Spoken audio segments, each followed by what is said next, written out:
नयों के आधार पर कोई भी जगह फेरफार नहीं होता, वस्तु में बदलाव नयों के आधार पर नहीं होता। नए इसीलिए मैंने कहा नए वस्तु और क्रिया में अप्लाइड नहीं होते, वस्तु ज्ञान में और कथन में होते हैं। आप किसी को उस एंगल से जान सकते हो, फिर उस एंगल से कथन में कह सकते हो, लेकिन उसमें कोई क्रिया की बात वहां आती नहीं, बराबर। इसीलिए जो लोग जजमेंटल होकर अमुक अमुक क्रियाओं को, अब बताओ आत्मा निश्चय है कि व्यवहार? अब बहुत सारे लोग बोलेंगे आत्मा तो निश्चय हो गई। अरे आत्मा वस्तु है, वस्तु में नए नहीं है। आत्मा को आप दो तरीकों से जान सकते हो, हैं? किससे जान सकते हो? कि बोले आप उसे निश्चय से भी जान सकते हो और व्यवहार से भी जान सकते हो। एग्जाम्पल के तौर ये मोबाइल है ना, मोबाइल आपको दिख रहा होगा, बराबर।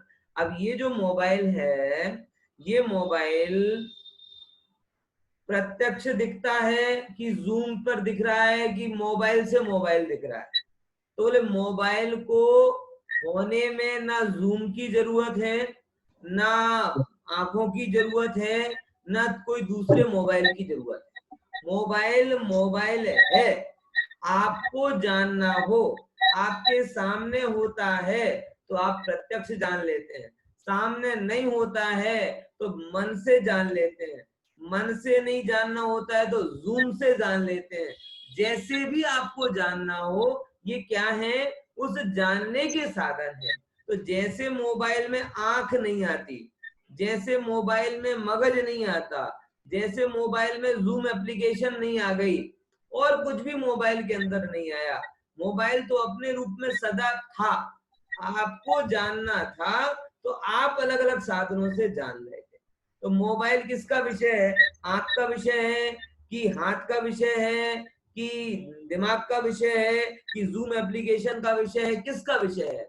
बोले मोबाइल मोबाइल है, उसे आप जैसा जानना चाहो वैसा जान सकते, वैसे ही। यानी आत्मा आ गई तो मतलब आत्मा आते ही वो निश्चय का विषय हो गया और कोई व्यवहार का विषय हो गया, ऐसा नहीं। पॉइंट समझ में आया?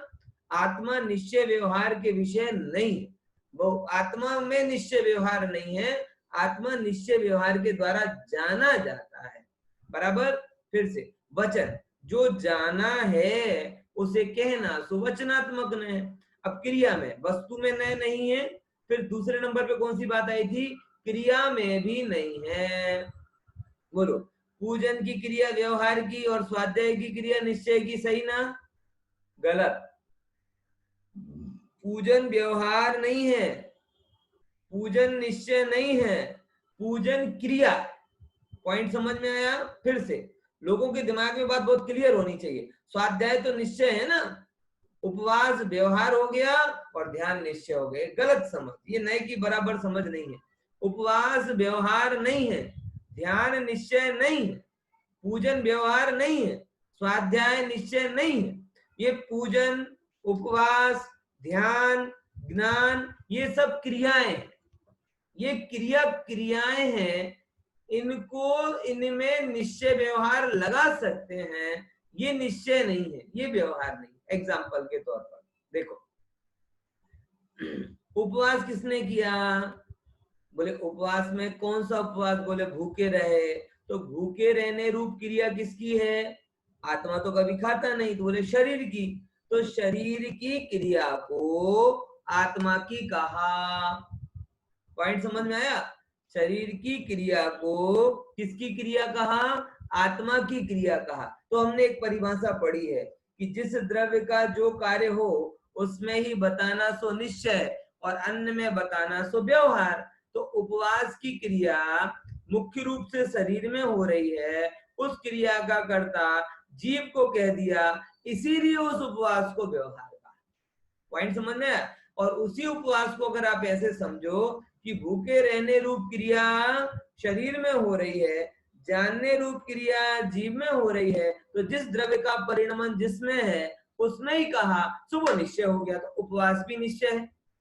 उपवास ना तो निश्चय है ना तो व्यवहार है, ये इस असमान जाति पर्याय की क्रिया है। ये दो द्रव्यों की क्रिया हो रही है, एक भूखे रहने रूप शरीर की क्रिया और एक शांत रहने रूप आत्मा की क्रिया। अब दोनों द्रव्यों की क्रिया को पृथक पृथक अगर बताया जाए तो वो निश्चय हो गया, और एक द्रव्य की क्रिया को दूसरे में मिला दिया जाए तो व्यवहार। पॉइंट समझ में आया? ख्याल में आया कि नहीं आया? पूजन, पूजन क्या है? निश्चय की व्यवहार। बोलो, पूजन क्या है? निश्चय की व्यवहार। सेम, पूजन तो असमान जाति द्रव्य की क्रिया है। अब वहां पे कुछ काम पुद्गल में हो रहा है, कुछ काम जीव में हो रहा है। एग्जाम्पल के तौर पर अर्घ चढ़ाने रूप क्रिया किसमें हो रही है? पुद्गल में। बोलने रूप क्रिया कहाँ पे हो रही है? पुद्गल में। यहाँ वहां देखने रूप क्रिया कहाँ पे हो रही है? पुद्गल में। शुद्ध वस्त्र पहनने रूप क्रिया किसमें हो रही है? पुद्गल में। तो इन सारे द्रव्यों की क्रिया, और अंदर में भक्ति का भाव हो रहा है। भक्ति का भाव किसमें हो रहा है? पुद्गल में कि जीव में? जीव में। आनंद आ रहा है भगवान के गुणों को देखकर, किसको आ रहा है? जो आंखें भगवान के रूप को देख रही हैं उनको आनंद आ रहा है, कि भगवान के रूप को जानने वाली भगवान आत्मा को आनंद आ रहा है? पॉइंट समझ में है कि नहीं है? तो ये दो द्रव्यों की क्रिया वहां पर हो रही है। एक पुद्गल की क्रिया हो रही है अर्घ चढ़ाने रूप, बोलने रूप, शुद्धि के रूप, और एक जीव की क्रिया हो रही है विशुद्धता रूप, भक्ति रूप। तो पूजन में जब एक द्रव्य की क्रिया को दूसरे की बताया जाए, यानी मैंने अर्घ चढ़ाए, क्या बोला? मैंने, ये बड़ा विषय होता है अर्घ चढ़ाना। मतलब कई बार तो ऐसा होता है कि अगर आप भक्ति में गड़ी गहराइयों में डूब रहे हो और आप किसी के बाजू में बैठे हो ना, और आप शांति से बैठे हो, तो आपको तब तक हाथ मारता रहेगा जब तक आप अर्घ चढ़ा ना दो, क्योंकि उसे लगेगा कि पंडित जी बताओ अर्घ नहीं चढ़ाएंगे तो उनकी पूजन अधूरी रह जाएगी। है? ये क्या क्या मान लिया कि अर्घ चढ़ाने रूप क्रिया का कर्ता कौन है? मैं। तो एक द्रव्य की क्रिया को दूसरे द्रव्य से करवा, इसीलिए व्यवहार। और उसी समय आप ये मान लो कि पूजन करने रूप क्रिया, उसमें पुद्गल का क्या परिणमन है, जीव का क्या परिणमन है, और जो द्रव्य का जो परिणमन जिसमें है वैसा जान लिया तो पूजन भी निश्चय हो गई। पॉइंट समझ में आया? तो मैं क्या सिद्ध करना चाहता हूं आपको कि क्रिया व्यवहार नहीं है, क्रिया तो क्रिया है। स्वाध्याय की क्रिया निश्चय की व्यवहार। बताओ बताओ, स्वाध्याय की क्रिया निश्चय की व्यवहार है? कौन बताएगा? चलो समय हो जाएगा इसीलिए नहीं पूछ रहा। समझ में आया? Same point. चलो खुशी बहन ने हाथ ऊपर किया है, उनसे पूछ लेते हैं। चलो बताओ। हाँ अब बोलो खुशी बहन, एक सेकंड। अरे भाई सुनाई दे रहा है? हाँ बोलो। सर सर दोनों है, व्यवहार भी है और निश्चय भी है। अगर हम उसे ग्रहण कर रहे हैं तो वो बताओ कैसे शरीर की निश्चय और क्रिया से कैसे व्यवहार है। हाँ, शरीर की क्रिया से व्यवहार है, वेरी गुड। लेकिन जितना हम ग्रहण करके इम्प्लीमेंट करते हैं कि हमें समझ में आता है, वो शायद जीव को आता है, इसलिए उस तरह से निश्चय है। शरीर की क्रिया व्यवहार नहीं है, शरीर की क्रिया को जीव का कहना व्यवहार है। पॉइंट समझो। अगर आप ये जान रहे हो, अब जैसे मैं बोल रहा हूँ मैं स्वाध्याय करा रहा हूँ, बराबर, तो मेरा स्वाध्याय कराना निश्चय है कि व्यवहार? पॉइंट समझो, मेरा स्वाध्याय कराना क्रिया है। अब अगर मैं ये कहता हूं, जानता हूं अथवा मानता हूं कि मैंने स्वाध्याय कराया, तो मैंने क्या गड़बड़ की पता है?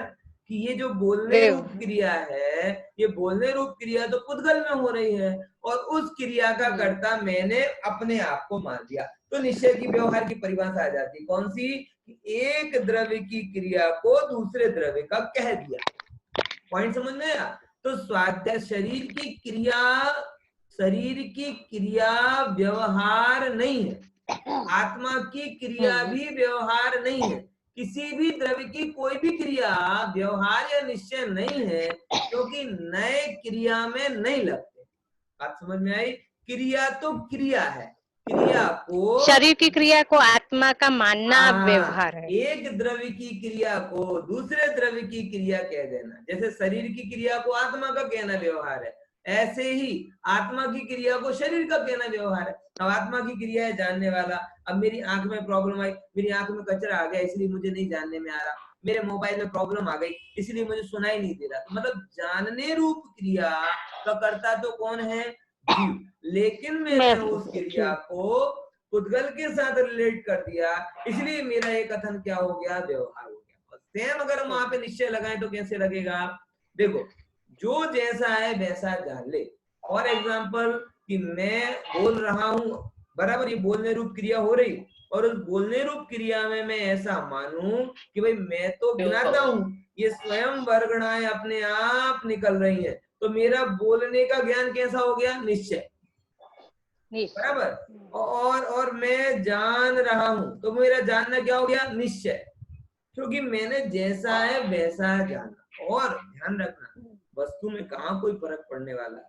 तो अगर मैं ऐसा बोल भी दूं कि मैं बोल रहा हूँ, तो भी कोई उससे ये फर्क नहीं पड़ जाता कि आत्मा अपना जानने का गुण छोड़कर बोलने वाला काम करने लगे, बराबर। गधे को तुम अगर घोड़ा कह दो और घोड़े को गधा कह दो, तो गधे और घोड़े में कोई इंटरचेंज नहीं हो जाएगा। जहर को अमृत कह दो, अमृत को जहर कह दो, तो जहर जहर का काम नहीं करेगा, ऐसा नहीं है। वस्तु नयों से बदलती नहीं है, वस्तु नयों के द्वारा जानी जाती है। पॉइंट समझना, पॉइंट समझना है ना। वस्तु नयों के द्वारा बदलती नहीं है। हम लोगों ने बड़ा भेद ज्ञान कर दिया, सारे संसार को निश्चय और व्यवहार के टैग लगा दिए। ये निश्चय, ये व्यवहार, ये निश्चय, ये निश्चय वालों का मंदिर, ये व्यवहार वालों का मंदिर, ये निश्चय वालों का ग्रंथ, ये व्यवहार वालों का ग्रंथ, ये निश्चय वालों की क्रिया, ये व्यवहार वालों की क्रिया। भाई साहब, कोई वस्तु निश्चय है ही नहीं, कोई वस्तु व्यवहार है ही नहीं, कोई क्रिया निश्चय नहीं, कोई क्रिया व्यवहार नहीं। निश्चय व्यवहार ज्ञान के विषय हैं। पॉइंट समझ में आया, क्या बोला, निश्चय व्यवहार किसके विषय है, ज्ञान के विषय। और ये तो हुआ ज्ञानात्मक में।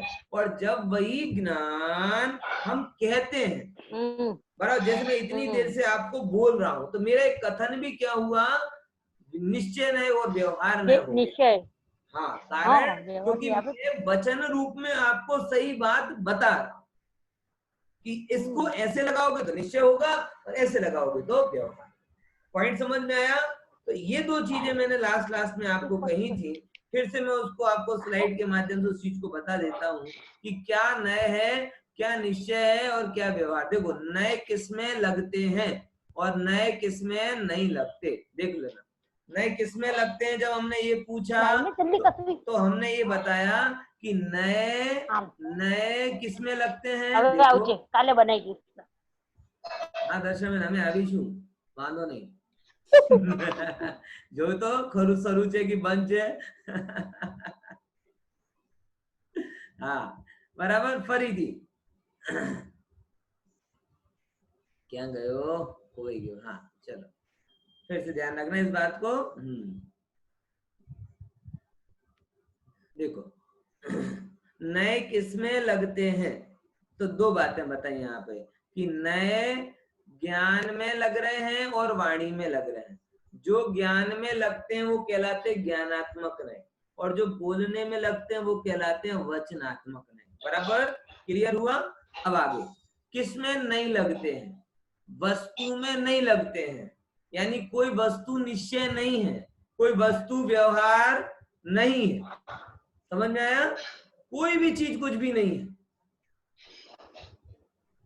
वस्तु भी नहीं है और क्रिया में भी। मतलब समझना, नए जीव को आप निश्चय मानो और पुद्गल को व्यवहार मानो, ऐसा नहीं। जीव भी निश्चय है और पुद्गल भी निश्चय है, बराबर। और सेम जीव भी व्यवहार है और पुद्गल भी व्यवहार है, क्योंकि ये तो कथन है, आपको जैसे देखना हो तो देखो। आपको कलरफुल चश्मे से दुनिया देखनी तो कलरफुल चश्मे से देखो, सीधे साधे चश्मे से देखना हो तो सीधे साधे चश्मे से देखो, नंबर वाले चश्मे से देखना हो तो नंबर वाले चश्मे से देखो। ये आपकी चॉइस है, वस्तु का परिणाम नहीं। ऐसे ही क्रिया भी कोई ऐसा नहीं समझ लेना कि आप पूजन कर लिए सो व्यवहार है और स्वाध्याय कर, वो तो दिमाग में घुस गया है। ये तो व्यवहार वाले जैसे ही बोला, ये तो पूजा करता होगा, ये तो स्वाध्याय करता होगा। तुमको निश्चय वाले, तो तुम क्या करते हो, तो स्वाध्याय करते हैं। ये मूर्खता है। स्वाध्याय निश्चय नहीं है और पूजन व्यवहार, कोई क्रिया निश्चय नहीं है, कोई क्रिया व्यवहार नहीं है। क्रियाओं का इंटरप्रिटेशन, बार बार मैं शब्द बोल रहा हूँ, क्रियाओं को इंटरप्रेट आप निश्चय और व्यवहार के माध्यम से करते हो, क्रियाओं को कुछ भी करते नहीं हो। वो तो होने वाला परिणाम सहज होता है। अब देखो, वही बात यहाँ पे आगे बताई है, ये बहुत स्पेशलिटी है कि जैन दर्शन में ही नयों का व्याख्यान है। ये जो अपेक्षाएं बताई गई हैं, ये स्पेशलिटी किसकी है? जैन दर्शन की है। हर जगह हर दर्शन में मात्र अगर देखा जाए तो प्रमाण की चर्चा है, लेकिन एक जैन दर्शन ऐसा है कि जहां प्रमाणों के साथ साथ कौन सी चर्चा है? नयों की भी चर्चा है। इसीलिए यहाँ जैन धर्म में वस्तु का सही से सही स्वरूप निरूपित किया जाता है। ओके, देखो अपन इस चीज को और थोड़ा आगे की स्लाइड से अपन करते हैं। आगे की बात अन्य दर्शन और प्रमाण की चर्चा है। कुछ स्लाइडें मैं अभी कम कर दूंगा क्योंकि वो थोड़ा विषय लंबा, ये जरूरी है इसलिए इसको लेता हूँ। देखो, नए को पहले रखना चाहिए था। देखो, सूत्र की एक पद्धति होती है, सूत्र की एक पद्धति होती है कि उसमें एक क्रम होता है। उसमें क्रम क्या होता है कि पहले छोटे अक्षर की बात रखी जाती है, बाद में बड़ी वाली बात रखी जाती है, क्रम होता है। तो यहाँ उस क्रम को बताते हैं कि नए को पहले रखना चाहिए था क्योंकि उसमें कम अक्षर है, बराबर। तो बोले नहीं, हम पहले नए को नहीं रखेंगे। क्यों? क्योंकि प्रमाण श्रेष्ठ है। अब देखो, अब बहुत सारे लोगों को इसमें आपत्ति हो जाएगी, बोले अरे अरे प्रमाण कैसे श्रेष्ठ होगा? शुद्ध निश्चय है श्रेष्ठ होता है, शुद्ध निश्चय है श्रेष्ठ होता है। देखो भाई साहब, प्रमाण श्रेष्ठ है इसीलिए उसे पहले रखा है। बोले क्यों प्रमाण श्रेष्ठ है? क्योंकि उत्तर भी दिया, प्रमाण से ही नए की उत्पत्ति होती है। नए आते कहां से हैं? नए आते का, अरे कोई पुस्तक है तो उसका एक पेज पढ़ा जाएगा, पुस्तक ही ना हो तो पेज किसका पढ़ा जाएगा? पॉइंट समझ में है ना? सेम बात, प्रमाण है पुस्तक की भांति और नए उसका पेज। अगर कोई पुस्तक ही ना हो तो पेज क्या कर लेगा? इसीलिए कहते हैं आगम के ग्रंथों में प्रमाण को श्रेष्ठ माना जाता है। क्यों? क्योंकि प्रमाण पिता तुल्य है, बराबर। किसकी तुल्य है? पिता तुल्य है। इसीलिए हम उसको सूत्र में भी लिखते हैं प्रमाण नय। प्रमाण और नयों के माध्यम से ज्ञान होता है, तो प्रमाण नय, प्रमाण को पहले लिखा, नयों को बाद में लिखा। ठीक है ना? अब दूसरी बात, ये आगम ग्रंथों की शैली। अध्यात्म के ग्रंथों में बोले प्रमाण भले ही पिता की भांति हो, लेकिन अपना प्रयोजन तो नए से सिद्ध होता है। इसीलिए अध्यात्म के ग्रंथों में शुद्ध नए को विशेष बोला जाता है। आगम के ग्रंथों में प्रमाण को पहले बोला जाता है और अध्यात्म के ग्रंथों में शुद्ध नए को पहले बोला। और ये तो बड़ी कंफ्यूजन वाली बात है साहब, कहीं कुछ बोल रहा है कहीं कुछ बोल रहा है। अरे भैया, दुनिया में भी ऐसे व्यवहार होता है।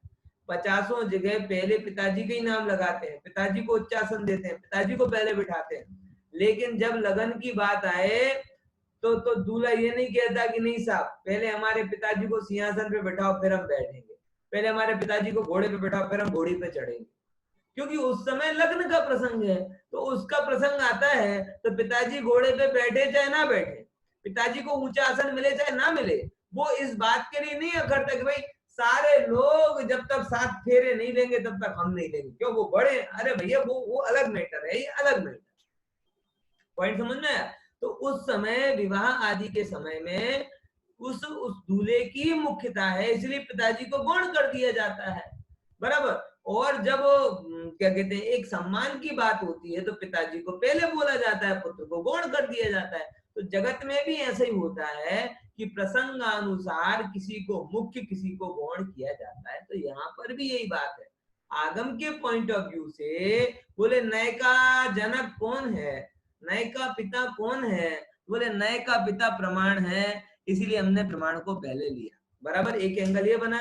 लेकिन बोले भले ही पिता हो, भले ही क्या कहते हैं जनक ने राम को क्या किया है, जन्म दिया है, राम क्या कहते हैं दशरथ के पुत्र हैं, इसलिए दशरथ की महिमा है, लेकिन अल्टीमेटली दशरथ को जाना किसके द्वारा गया? ऐसे तो कितने ही दशरथ आ गए, लेकिन राम थे तो दशरथ को जाना गया। ऐसे ही शुद्ध नए ने भगवान आत्मा की अनुभूति की, भगवान आत्मा की अनुभूति की,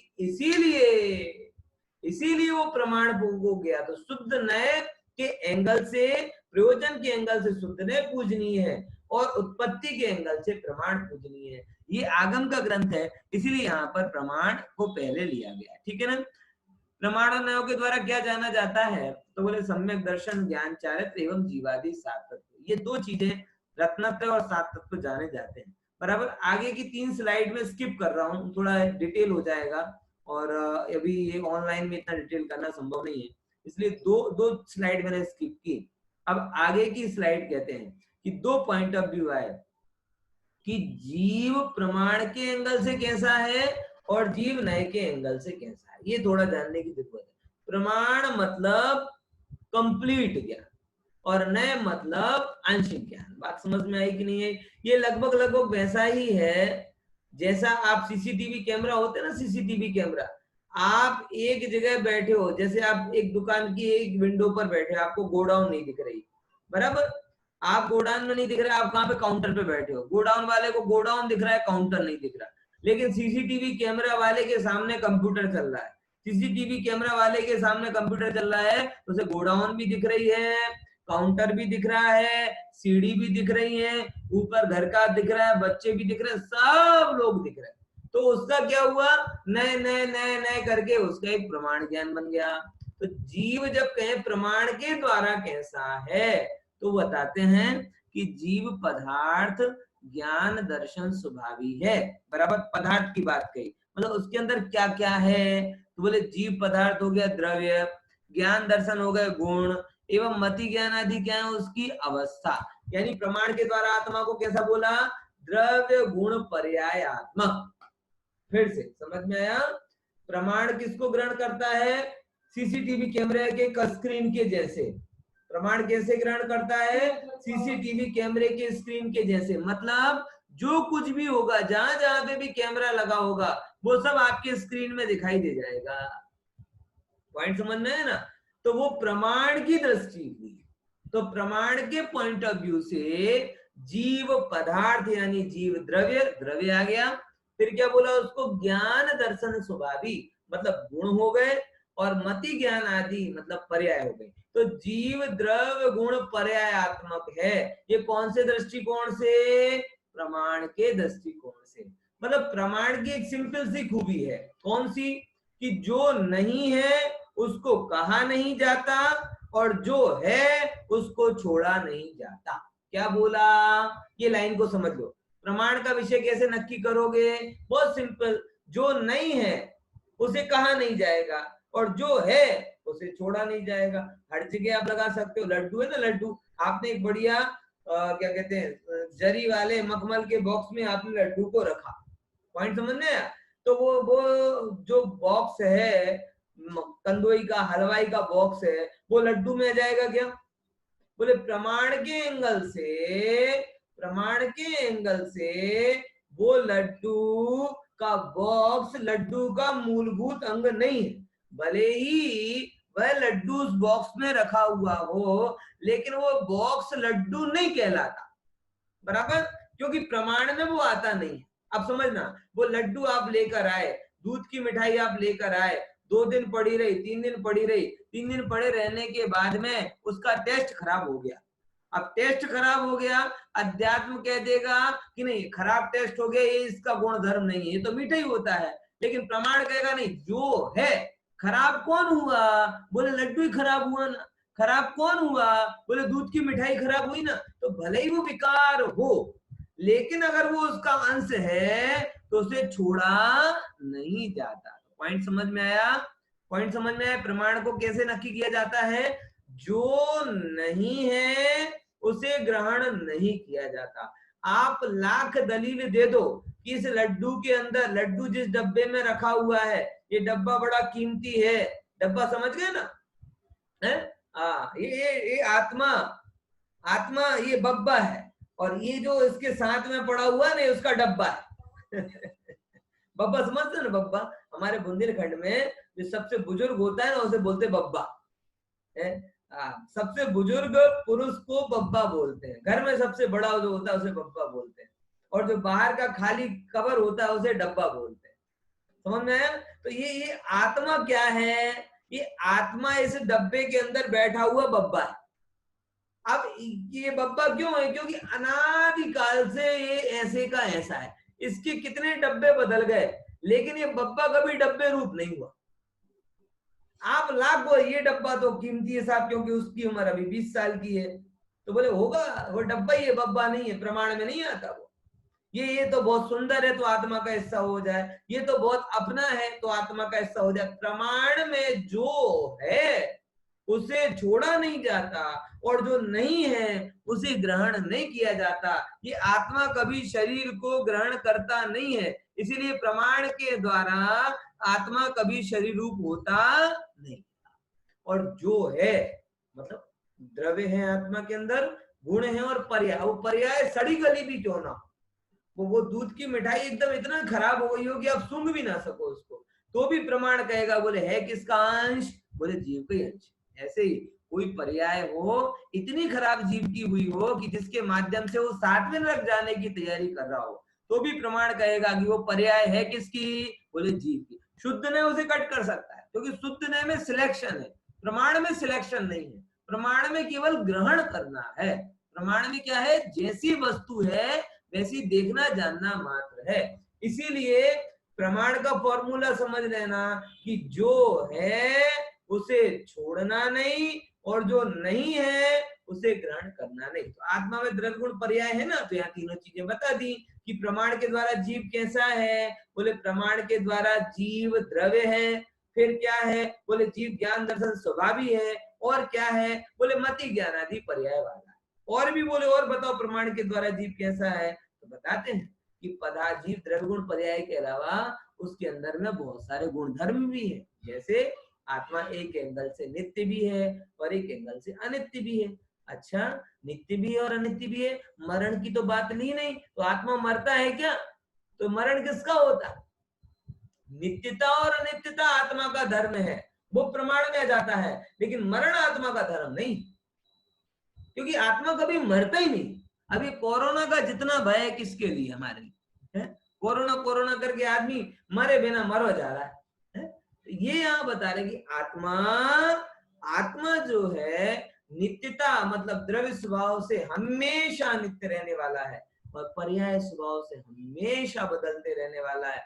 यही इसका गुणधर्म है, मरण इसका गुणधर्म नहीं है। आत्मा के अंदर इस आत्मा ने, लोग कहते हैं ना मर जाएंगे तो हम तुम्हारा मुंह तक नहीं देखेंगे, मरोगे तो भी मुंह नहीं देखेंगे। आत्मा ने ये समझ लो कि आज तक मरने का मुंह ही नहीं देखा। तुम मरण के भय से भयभीत रहो, लेकिन आत्मा ने मरने का मुंह नहीं देखा। आत्मा चाहे तो भी नहीं मर सकता है, क्योंकि जो जीवत्व गुण से सहित हो वो कभी मर नहीं सकता। जैसे कभी अग्नि चाहे कि मैं जलते जलते थक गई हूं, कुछ तो ठंडी हो जाऊं, शक्कर ये चाहे कि मीठे रहते रहते एकदम कीड़े पड़ गए मेरे अंदर, थोड़ी तो कड़वी हो जाऊं। जैसे अग्नि चाहकर भी ठंडी नहीं हो सकती, जैसे शक्कर चाहकर भी फीकी नहीं हो सकती, ऐसे आत्मा चाहकर भी मर नहीं सकता, क्योंकि आत्मा का गुण धर्म मरण है ही नहीं। आत्मा में नित्यता है, आत्मा में अनित्यता है, मरण नहीं। बराबर। फिर देखो फिर क्या बोला तीसरे नंबर का पॉइंट, जीव अनित्य है, अनंत धर्मात्मक है। जैसे नित्य अनित्य धर्म बोले ना, तो दो ही धर्म है, बोले नहीं, इस जीव के अंदर में तो अनंत धर्म है।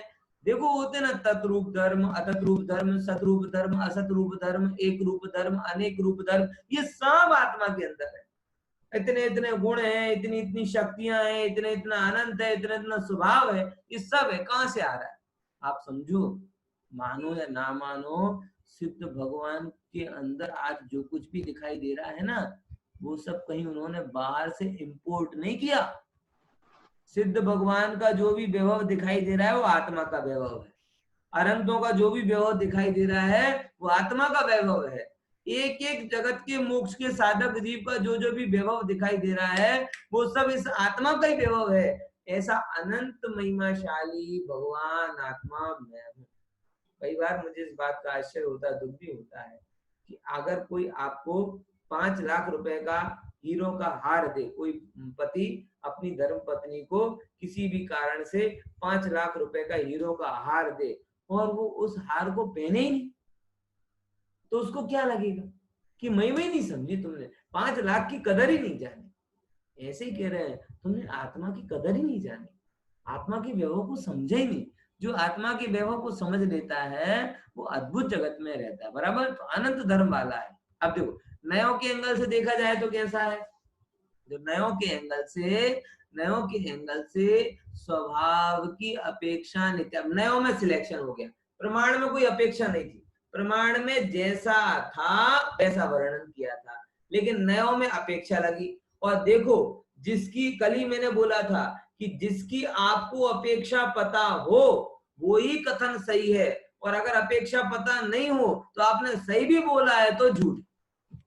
पॉइंट समझ में आया ना? देखो, जैसे फॉर एग्जांपल यहाँ पे कहते हैं, आप कह रहे हैं कि जीव नित्य है, जीव शुद्ध है, जीव सिद्ध है, सब आप कह रहे हो, लेकिन पूछा जाए भाई कैसे है, कारण भी तो बताओ। अगर आपको पता ना हो और आप गुरुदेव श्री की देखा सीखी भगवान आत्मा भगवान आत्मा भगवान आत्मा कह रहे हो, लेकिन ना आपको आत्मा की खबर है ना भगवान की खबर है, तो वो आपका ज्ञान बराबर वो तोता रटंत के अंतर्गत आएगा, वो भाव भाषण नहीं। विचार कर लेना कि हमें भाव भाषण कब होगा। हम कहते हैं मैं पर से भिन्न हूं, मैं पर से भिन्न हूं, मैं पर से भिन्न हूं, और एक भी पर मेरे से भिन्न हो जाए तो रो देते हैं। मतलब भाव भाषण कहाँ हुआ? कल ही मैंने वो वहां पे गाथा ली थी, छिद जाए या बिद जाए या प्रलय को प्राप्त हो जाने चाहिए भी जाए परिग्रह मेरा नहीं, उसमें मैंने यही बात की कि जिस चीज को आप बोले कि परिग्रह मेरा नहीं, पंडित जी सही बात है, क्या लेकर आए थे, क्या लेकर जाना है, सब यहीं कहीं पड़ा रह जाना है, सब बातें हैं, लेकिन अगर वास्तव में तुमसे भिन्न है तो वो छिद जाए बिद जाए प्रलय को प्राप्त हो जाए वो मेरा नहीं है, ये भाव आपके अंदर में आना चाहिए। तो जब भी आप नए का प्रयोग करो तब आपको अपेक्षा ख्याल में होनी चाहिए। तो जब मैंने बोला कि मैं सिद्ध हूं, तो सिद्ध होने की अपेक्षा क्या है कि आत्मा स्वभाव की अपेक्षा सिद्ध है, द्रव्य स्वभाव की अपेक्षा नित्य है। अब फिर पूछा कि आत्मा अनित्य है कि नहीं, बोले अनित्य भी है।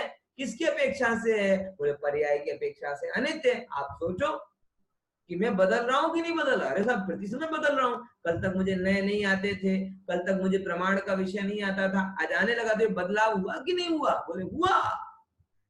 तो ये किसके एंगल से आई बात? पर्याय की अपेक्षा से। मतलब अनित्य है। बौद्ध लोग भी है ना, बौद्ध लोग वो पदार्थ को अनित्य मानते हैं, और वेदांती लोग हैं वो पदार्थ को नित्य मानते हैं। एक बार एक कथा आती है, बहुत छोटी सी, मैं आपको शॉर्ट बता देता हूँ कि एक आचार्य के पास में एक मत वाला आया, बहुत सारे मतों को जानने वाला था। उसने कहा कि साहब मुझे जैन दर्शन को जानना हो तो कितना समय लगेगा? उसने बहुत अच्छे से उत्तर दिया उन आचार्य ने कि 1 सेकंड। बोले कैसे? बोले जो जो भी तुम जानते हो उसको एक एक एंगल से समझ लो तो तुम्हारा सब ज्ञान सही है। जैसे बौद्ध लोग कह रहे हैं अनित्य है, बोले हाँ अनित्य भी है, लेकिन किस एंगल से? पर्याय के एंगल से। वेदांती लोग कह रहे हैं कि आत्मा नित्य है, बोले सही है, किस एंगल से? द्रव्य स्वभाव के। मतलब सारे जगत का गलत जानने वाला ज्ञान भी अगर सही अपेक्षा से हो जाए तो सही हो जाएगा। ये जैन दर्शन की खूबी है। बराबर ऐसे ही जीव को जैसे जाना ना, ये होमवर्क आ रहा है सबके लिए, ऐसे अजीब में भी लगाना। प्रमाण का विषय अजीब में क्या है, आश्रव क्या है, संवर आदि क्या है, सभी लोग सात तत्व को भली भांति समझकर आत्म कल्याण करें। इसी